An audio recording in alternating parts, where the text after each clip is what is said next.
Hi everyone, Dom here from Panasonic Europe, and in this quick video we're going to cover another common question that our customers often ask us about our microwaves and kitchen products, and that is, why is it sometimes that my food comes out overcooked? And to understand that a little bit better, we need to talk about the four main variables that we need to think about when we cook food, whether it's on a microwave or an oven or even an air fryer. And those four things are: number one, the time you're taking to cook your food.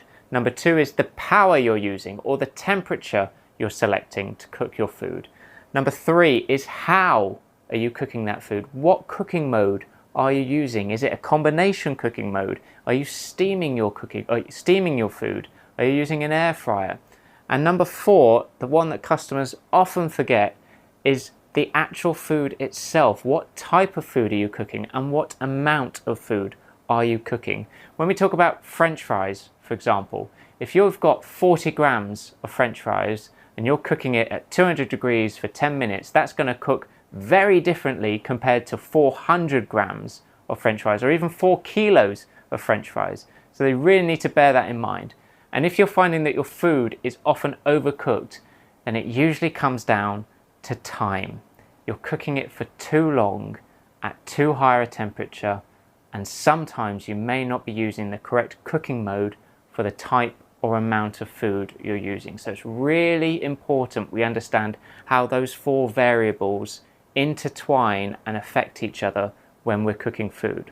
The good news is at Panasonic we really try and help our customers out. So in our operating instructions we've got dedicated recipes for our specific microwave models.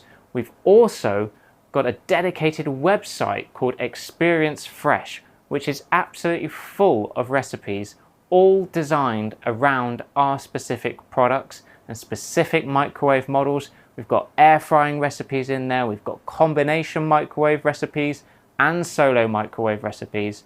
So there's a huge amount to explore and experiment with and find the perfect cook for your food. So I hope you found this useful. Do check out Experience Fresh. Have a look at our YouTube account for more common questions from customers. Thanks so much for watching, and we'll see you in the next one.